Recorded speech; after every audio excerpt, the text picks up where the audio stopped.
When we go to an area for HMOs, we do something called location analysis, which is a hugely comprehensive but useful document where we compare various data formats to see which area would be better to grow into a HMO portfolio. As far as development goes, it's difficult to actually get formal data on an area or region to understand what you're dealing with. A planning consultant shared with me that this is mainly planning focused, but actually there's quite a lot of data that comes from it that's hugely useful. Obviously, our business is hugely active in Oxfordshire, especially because Central Suites is active in Oxfordshire, Buckinghamshire, Northwest South London. I know that Aura is super active in South London. But I actually was told this sort of data that you can get hold of completely free. It's reported annually by the council and it's called an AMR, which stands for Authority Monitoring Report. And I started reading South Oxfordshire and I was like, this is really, really interesting and useful. And it may sound really nerdy, but I kind of want to know what the councils are reporting on and what's actually happening.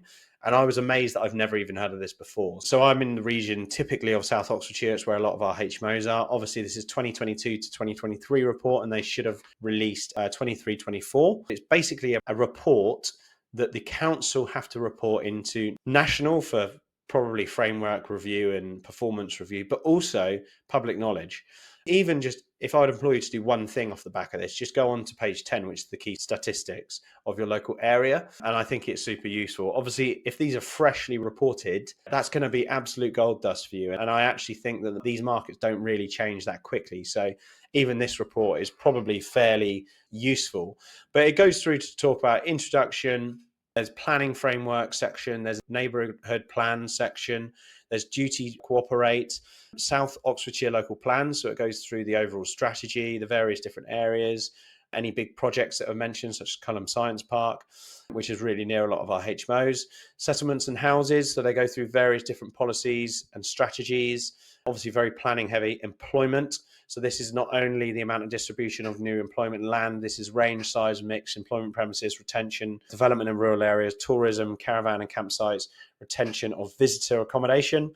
And then it goes through to further things such as the infrastructure, the environment, the design, the town centres, communities and facilities. Now, I guess this is kind of, when you look at planning policy framework, that's kind of like a look forward, whereas I believe this is kind of like a look back.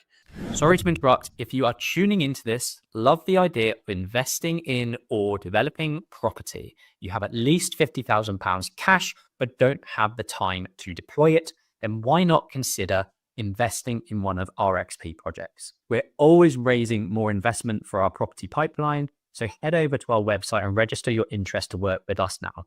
Back to the video. And this probably feeds a lot into the information and the data that they use for the frameworks they use locally. So let me just give you a little bit of an example of what you might be reading in here.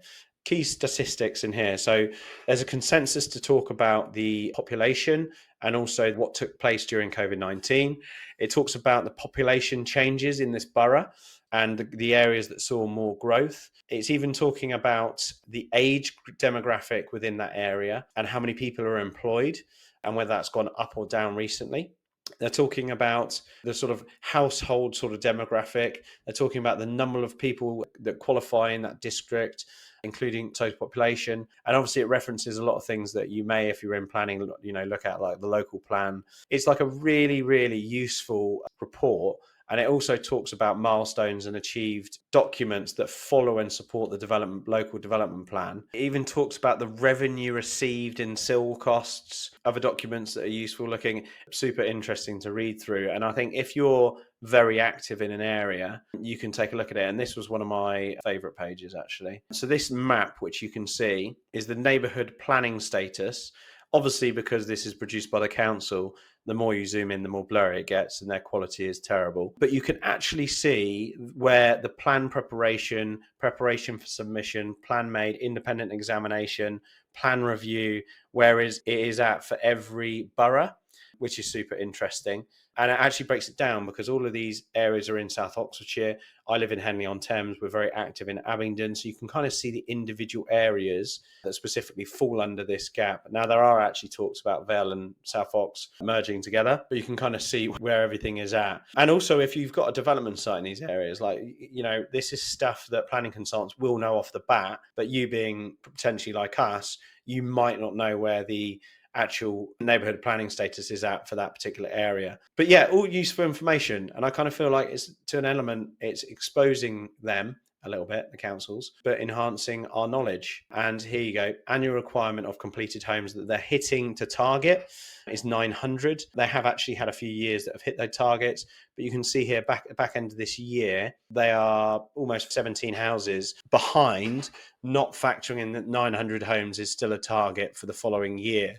And in actual fact, you can see in 22-23, they over-delivered on the 900 units that they're targeting. I would imagine South Oxfordshire is pretty good at hitting targets, but I'd imagine if we did this on Wickham District in Marlow, I reckon they're absolutely struggling because they can't turn shit around. Your region's going to tell you various different bits of information that you may find useful. Obviously, if you're pretty sporadic on where you operate, I wouldn't necessarily say this might be that useful, but I found it really interesting to read through, and it's on my list to read through Buckinghamshire, Vale of Whitehorse, which is where a lot of our stock is, just to see what the councils were doing, really. And they can't hide behind this. Imagine saying in a parish meeting, where's your delivery at this year?